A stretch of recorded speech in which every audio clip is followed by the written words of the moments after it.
How's it going, everyone? My name is Claude, and I am 50% of the lamest offenders. Clinton couldn't make it due to a schedule conflict, so you guys are stuck with me. Let's review some comics today.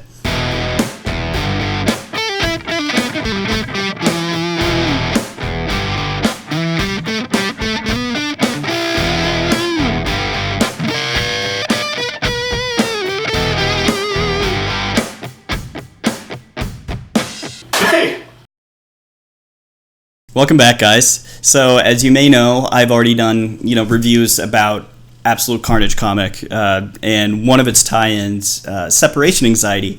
So, let's just dive into it. Another tie-in, really, that, branches off to Absolute Carnage actually is Venom. Venom number 17 is what I reviewed today. And that one takes place right after the events of Absolute Carnage number 1, where Spider-Man and Venom are fighting, Carnage-infected symbiotes. Their backs are against the wall. And the whole reason they're there is because they're trying to rescue Norman Osborn, who, if you remember, I think it was about a year ago, he was the Red Goblin. So that was a Green Goblin with the Carnage symbiote. So after he was defeated last year, he basically got thrown into prison, and he's crazy. So Carnage is, I guess endgame, no pun intended, is to get every person that's ever worn a symbiote and kill them for the god of symbiotes, the Null, who is the big bad that's kind of pulling all the strings, and Carnage is his right hand on Earth to free him. So it's a little convoluted, but the story is actually really great, as goofy as that sounded.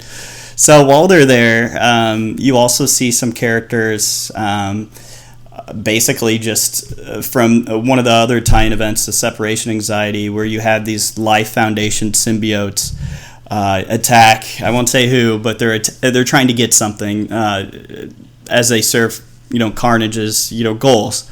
And you also see Reed Richards, the Ultimate version, who, if you don't know, he's actually part of the main universe now, along with the regular Reed Richards.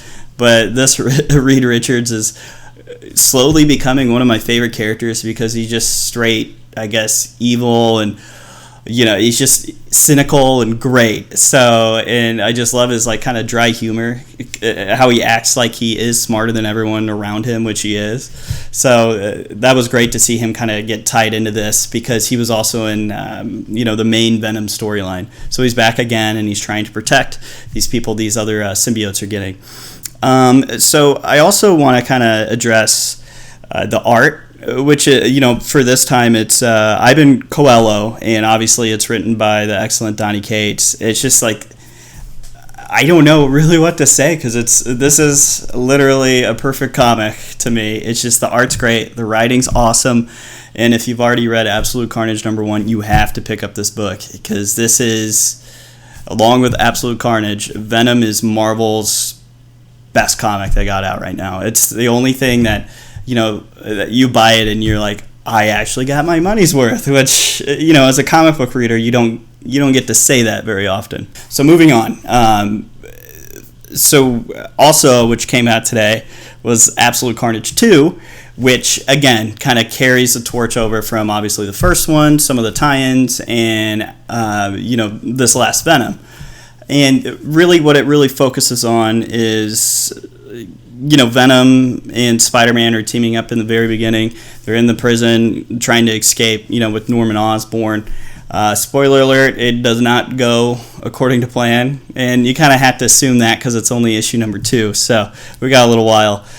And their backs are against the wall. Venom's symbiote's all droopy because he's exhausted. Spider-Man's running out of webs.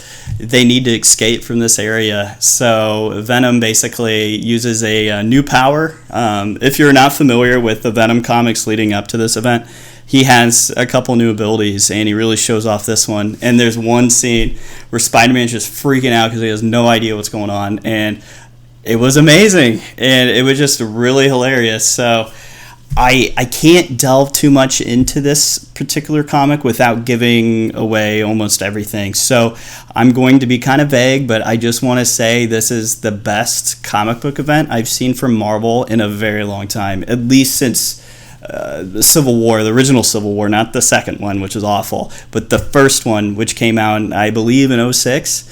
So obviously I made a really good movie about it. So you guys have to pick up this event.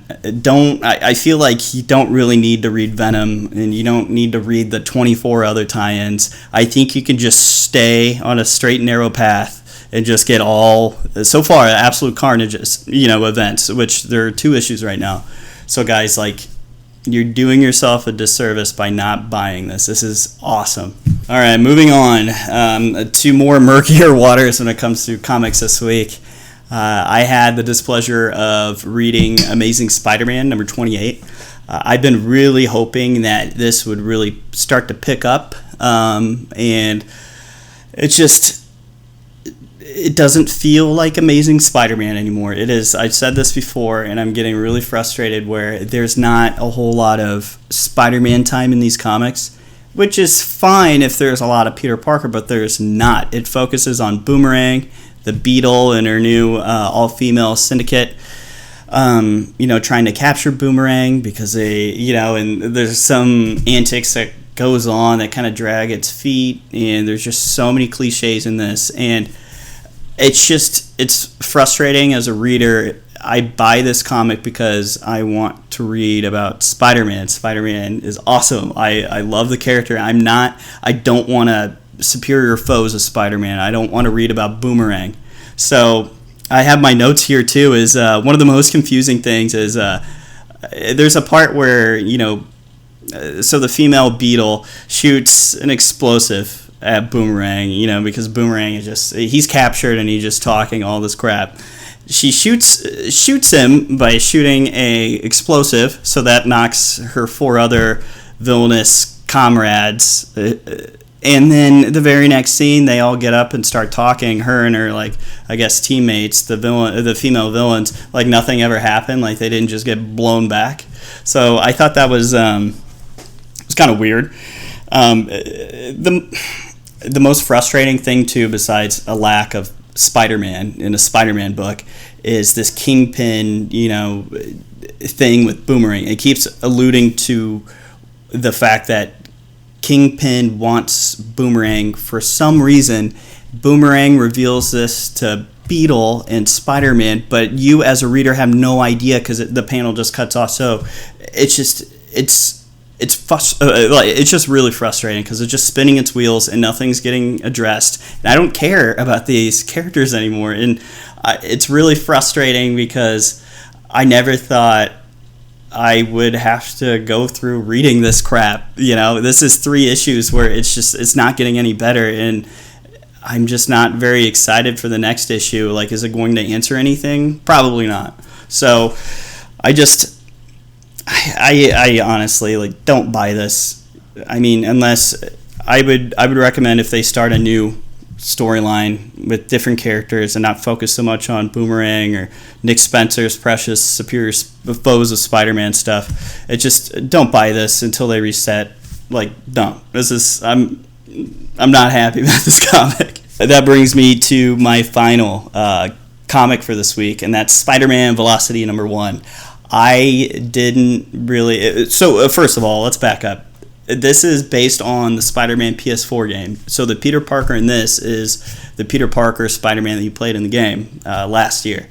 And it takes place right after the final showdown in that game, which is really appreciated because they recently just had a Spider-Man City at War, which it just ended. It was 6 issues, and that just told the whole entire Spider-Man PS4 story, which was great if you didn't play the game, but for everybody else, this is, you already know that story. So this one takes place after that, so it's adding value to these characters. The comic is called Spider-Man Velocity because it shows him trying to basically prototype new suits to defeat villains, just like in the comics where he has to build something that could help him, and just like the game. So there's also cameos from characters that are within the Marvel universe, especially with the Daily Bugle. You have Ben Urich, he's a veteran journalist, and he's helping Mary Jane Watson, who, by the way, is wearing the exact same outfit in the game. So I thought that was pretty funny. I guess she doesn't have a second outfit. And they're trying to figure out this case of basically it's an invisible bad guy, messing stuff up. So they're trying to investigate what causes that. It's just, all in all, it's kind of alarming that these different separate Spider-Man stories are better, like Spider-Man Velocity, Spider-Man City of War, are better by far right now, more superior, no pun intended, than the Amazing Spider-Man comic line, which is historic, where all the big Spider-Man bad guys and stories have been told before. It's kind of sad, honestly, but that doesn't take away from Spider-Man Velocity because it's awesome. So if you guys played the Spider-Man PS4 game, I highly recommend it. Thank you guys so much for watching. That pretty much sums up this entire week, at least from my end, with Spider-Man and Venom stuff. Clinton does have some pretty big comics that we still need to go over with that. We just figured we'd do a separate video just because I had 4 by myself. So thank you guys so much, and let us know in the comments what comics you picked up this week and your thoughts, especially with Amazing Spider-Man. So anyway, you guys have a good week and stay lame.